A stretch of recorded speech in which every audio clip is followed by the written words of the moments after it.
Hello everybody, the Coaster Specialist here, back with another video, and today, as you can see, this is the park I've been building for the past year or so, on and off, whenever I get inspiration to play this game. It's called Six Flags Guatemala 2.0.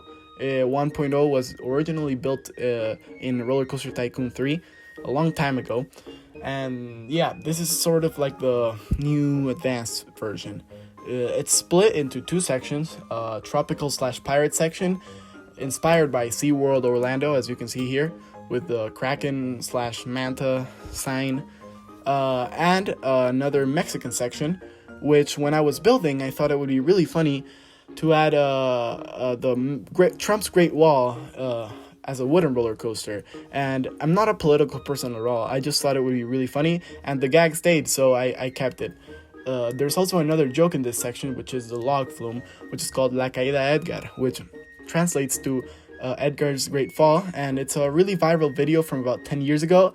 I'll leave it in the description so you can get the joke of the ride. So yeah, this park is really cool, and in today's time lapse, I'm gonna be making the expansion to the next section of the park. I still don't know what that section is gonna be, but I'm really happy with what I did today, and I hope you guys enjoy it. I'll leave you with the time lapse right now.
So what I've been doing so far is starting to add terrain around the turn.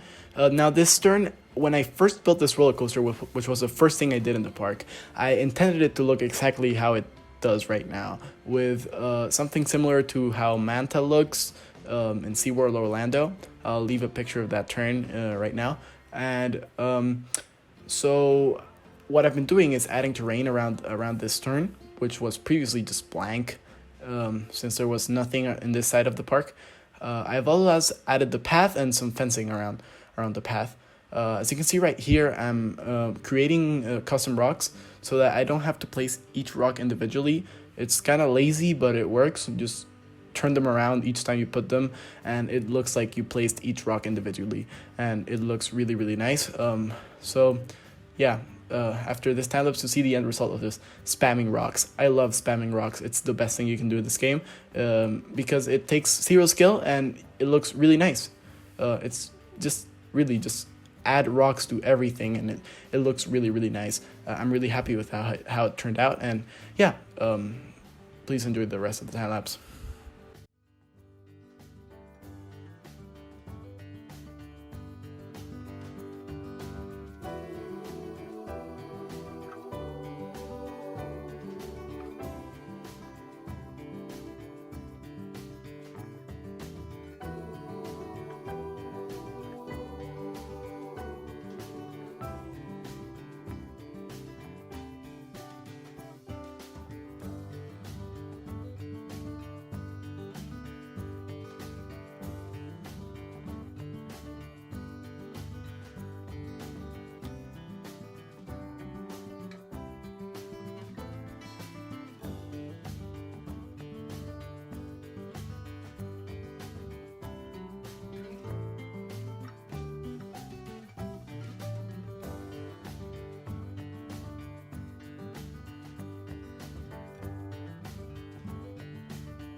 So this is how the it turned out with the rocks. I really liked how it turned out with the rocks.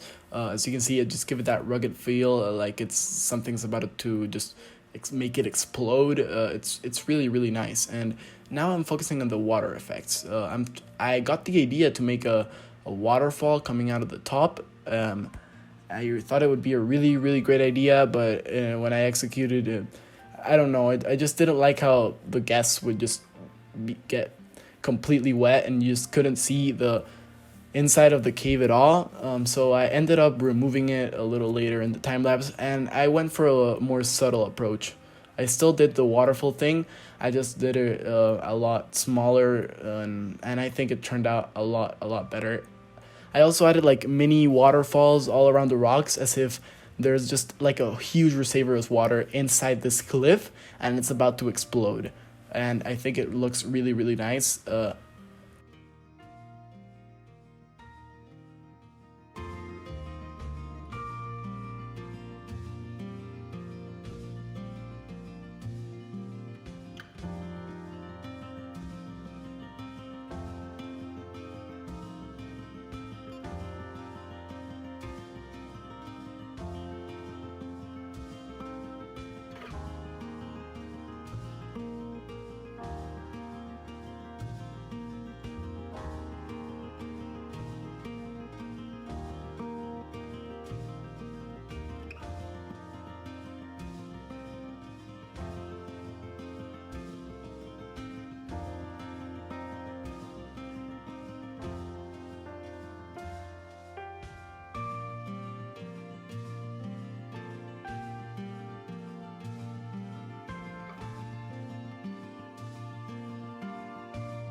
This is the longest section of the time lapse. I actually wanted to stop right with the cliff, but I thought if I really wanted to make the park expansion, I had to get some shops going on, and I went for the style of building that I used in the other tropical park in the park, and it's pretty nice. I really like how it turns out. I've been really improving my building, making it more three-dimensional instead of just like a cube, and I think this really shows with this building right here. I made like a bridge going over the path with 4 shops, really well mixed into the building, so you really can't tell there's a shop there. And yeah, it's really nice. The roofs really give it a nice crisp three-dimensional feeling that I couldn't really do before. If you look at my previous videos, my buildings weren't really that great, if I even made buildings, because I just didn't really like to do them. But now that I've improved, I really enjoy making them. So yeah, I hope you enjoy how this part turns out.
So we are approaching the end of the time lapse here. I'm just adding some decoration outside the house. I really think it makes it pop out. That path I made in front of the door, I think was a really, really nice detail. And yeah, it's just those small details that make it just pop out and make it be a lot more different than just a normal square house. So yeah, that's the end, and I'm gonna leave you guys with the cinematic shots. I hope you enjoyed them. If you enjoyed this time lapse, this episode, just leave a like and expect more. I'm really happy to be building this. It's turning out really, really nicely. So yeah, see you guys.